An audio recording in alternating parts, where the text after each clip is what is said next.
Keenya beezikaalii wantoota gurguddoo sadii giddu galeessa godhata. Tokkoffaan dhimma dinagdeeti. Dhimma lafaati. Lammataan dhimma eenyummaati. Sadaffaan dhimma dimokiraasiiti.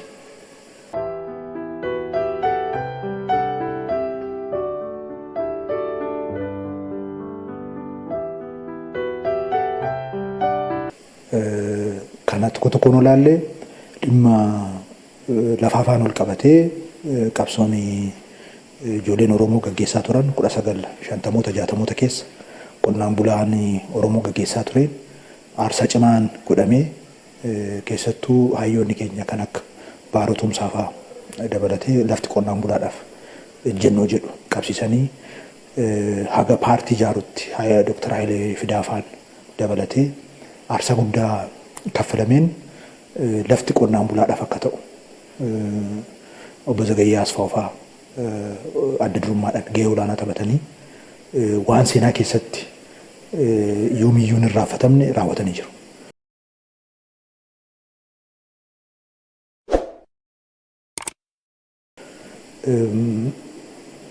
Qabeenyi Oromiyaa keessa jiru lafa qofa osoo hin taane namnis sareenis kan abbootii lafaa ture. Fakkeenyaaf Sabbata irraa kaasee haga Ilbaaboritti kan Immaammaa ishii ture. Namnis laftis sareenis.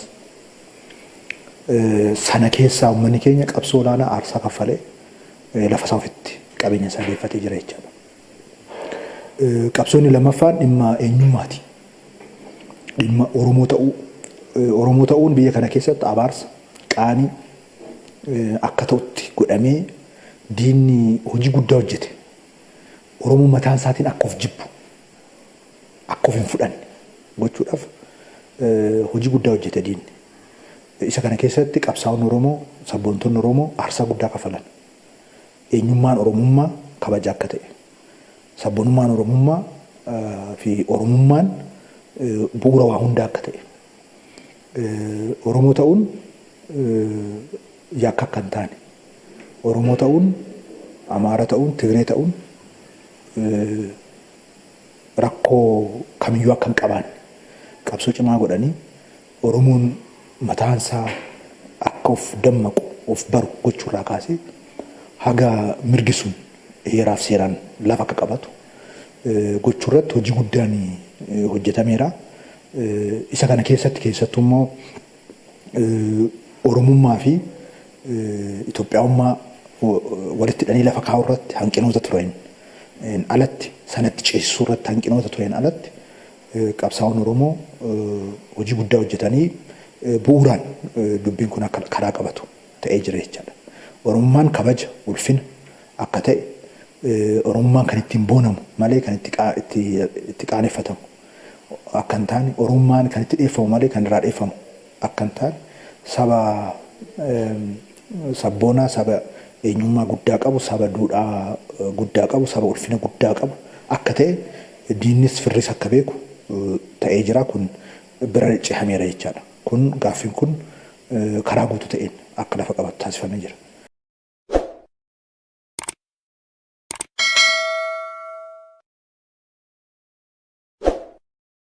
Gaaffiin sadaffaa gaaffii dimokiraasiiti. Gaaffiin dimokiraasii kun immoo keessattuu mirga ofiin of bulchuurraa kaasee biyya kana keessatti gahee ofii qabaachuu amma geenyuun gahee qabaachuu hundi keenyayyuu lammiileen biyyattii gochuu irratti qabsoo guddaa godhamee keessattuu dhaloonni kun kan dhaloonni qeerroof qarree aarsaa guddaa kaffalee Oromoo mirga abbaa biyyummaa isaa akka mirkanaa'u Oromoon gahee gaggeessummaa isarraa eegamu akka bahu aadaan dimokiraasii kaamamee badee ture bu'uurarraa akka hin jiraanne taasifamaa ture sun hanga tokko bu'uura akka qabatuu fi karaa haaraa akka jalqabu gochuu irratti jalqabamee jira jechaadha. السلام عليكم ورحمة الله وبركاته. بسم الله الرحمن الرحيم. الحمد لله الذي علم بالقلم علم الإنسان ما لم يعلم. أشهد أن لا إله إلا الله وحده لا شريك له وأشهد أن محمدًا عبده ورسوله وبعد نفكني ربي الحمد لله. ولي قالت جرو قبصو كان كيستي uummanni Oromoo waan sadi bu'uuraan lafa kaa'ee jira jechaadha. Tokkoffaa uummanni keenya akka qabsaa'uu fi mirga isaaf barbaachisu hundayyuu qabsoo isaatiin akka argatu kennaadhaan oduu hin taane qabsoodhaan mirga isaaf malu dhugaa isaaf malu dhugaasaa karaa sirrii qabatee akka qabsoodhaan argatu mirkaneessee jira. Kana qabsoo gulantaa sadan keessatti gaggeeffame irratti iyyuu mirkaneessee jira jechaadha tokko. Lammaffaa uummanni Oromoo tarsiimoodhaan hoggansaan masakamee tooftaa baafatee akka qabsaa'uu danda'u gurmaa'ee ijaaramee akka qabsaa'uu danda'u agarsiisee jira. Oromoon akka hin gurmoofne akka hoggansa hin qabaanne akka ijaaramee hin deemne ture kan diinni irratti hojjechaa bahe. Kana cabsee jira jechaadha bu'uuraan. Oromoon uummata gurmaa'ee qabsaa'u qofa oduu hin taane ijaaramee milkaa'u akka ta'e diinaafis firaafis ifa godhee jira jechaadha. Lammaffaa kana bu'uurarraa lafa kaa'ee jira uummanni Oromoo jechaadha. Sadaffaa uummanni keenya kan agarsiise qabsoon boqonnaa tokkoon akka hin goolabamne walirraa fuudhinsa akka ta'e walirraa fuudhinsa dhalootaa walirraa fuudhinsa yaadotaa kaayyoowwanii akka ta'e fi itti fufiinsa akka ta'e agarsiisee jira jechaadha. Wantoonni jaarraa tokkoon dura jalqabaman itti fufaa deemanii jiru jechaadha. Kanaaf kan dimokiraasiis jalqabameera. Mirgoonni kun kan qabsaa'ameef kun karaa qabateeraa jennu malee dhimma lafaarraa kaasee hojii barbaada. Dhimma diinagdee ammas hiyyummaa dubartafummaa jira. Lafti kan qonnaan bulaa yaa ta'u malee lafti abbaa lafaarraa qabsoodhaan mulqamee uummanni keenya karaa hundaan akka karaa qabsiisu haa ta'u malee ammas dhimmi diinagdee dhimma hojii guddaa barbaadudha. Dhimmi eenyummaa keessattuu uummanni keenya of ta'uu bira darbee jira. Isa bira darbee immoo hojiiwwan jiran keessatti wantoota sabboonummaa isaatti calaqqisuu qabu irratti immoo ammas dhimma hojii barbaadudha. Sadaffaan dimokiraasiin immoo sirnoomsuu barbaada. Hundeessaa gadi fageessuu barbaada. Aadaa akka ta'u gochuu barbaada. Innis ammas hojii barbaada jechaadha. Ciminoonni hanqinoonni qabsoo Oromoo waggoottan 50 darban kana akkamittiin ibsama? Assalamu alaikum warahmatullahi wabarakatuh. Hordoftoota fi jaallattoota YouTube ijoollee Baalee. Subscribe, like, share gochuun nu jajjabeessa.